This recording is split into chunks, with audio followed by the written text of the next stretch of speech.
Welcome back everyone at Global Freedom Solutions. Today we are going to talk about possible changes in the global minimum tax, and in 2021 it was a big deal that Janet Yellen, the Treasury Secretary of the United States under the Biden administration, helped to put together with the OECD this global minimum corporate tax, and so it included Pillar 1 and Pillar 2, and this was all about the idea that there would be this 15% minimum corporate tax, and essentially it applies typically for companies with over $750 million in annual revenue, so it doesn't apply to small businesses.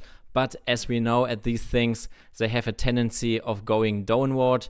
And to put some context around why this showed up and why it was at the time kind of supported, because you had countries like Spain and the UK, for example, starting to bring in these digital services taxes. And essentially the argument was that these larger worldwide operating companies were not paying tax in that particular country. They were getting taxed elsewhere, and so because of the way the mismatch of taxing rules went, they said, okay, well, these countries would have the ability to top off and make sure that this minimum amount of tax was paid. So if you look, for example, in the US, you have the GILTI tax, and GILTI tax is global intangible low taxed income, and essentially it's part of the CFC rules that more or less means that American companies with foreign subsidiaries need to pay about 10.5% tax.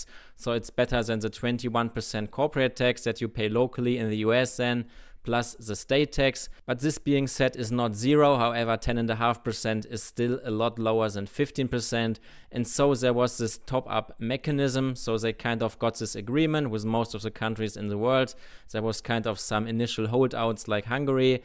And Hungary ended up rolling over as they kind of pushed it famously. So essentially everybody went along with it. And since then, though, as the kind of details emerged, companies were like, whoa, hang on a second. This actually isn't really what we were looking for. And so the idea at the time had been, all right, we are doing this global minimum tax, but you guys have to ditch all these other small digital services taxes that might disproportionately affect certain big tech companies. So at the time, the Biden administration was not really trying to protect the local US companies.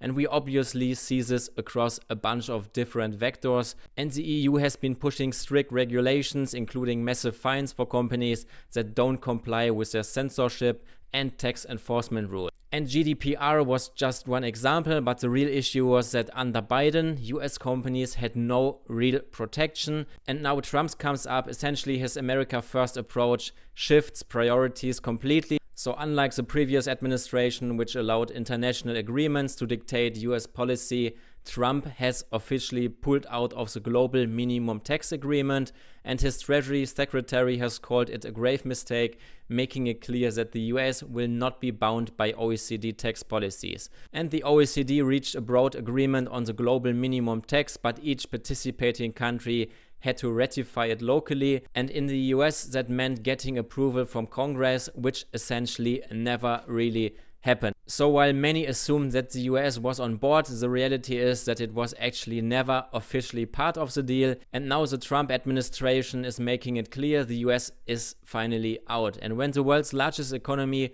refuses to participate, it raises, of course, a big question: can the global minimum tax survive at all? So for any system like this to work, every major country needs to join. If some opt out, those who stay in are at a competitive disadvantage. So businesses will naturally shift to low tax jurisdictions, making it harder, of course, for high tax countries to enforce their policies. And Trump's move now is a major challenge to the system. So if the US won't comply, other nations may follow its lead.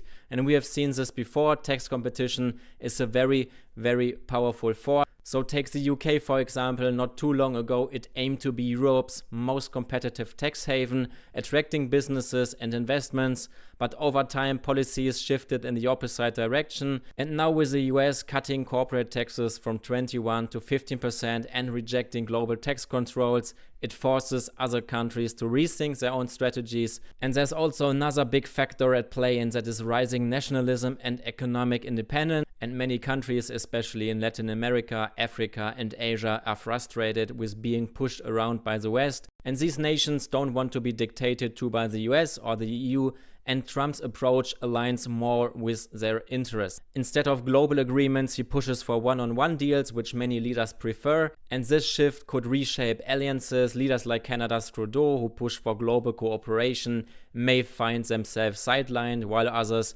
who favor economic sovereignty could gain influence, right? And at the same time, nationalism is growing inside the EU itself, so some countries push for more regulations and higher taxes, but others realize that staying competitive means cutting tax rates and loosening restrictions. And if the US stays out of global tax systems, it puts pressure on other countries to lower taxes and compete for business. And that's actually great news for entrepreneurs, investors, and business owners who want to optimize their tax setup. So more competition means more opportunities. So after all the negative news in recent months, for example, the possible introduction of an exit tax in the UK or a global tax in France, now finally some positive news, and we will see what the near future brings. And in the meantime, we are doing our best to optimize the global taxes of our clients. So if you are interested in any help with those things, please reach out to me. You can click on the first link in the description and make a direct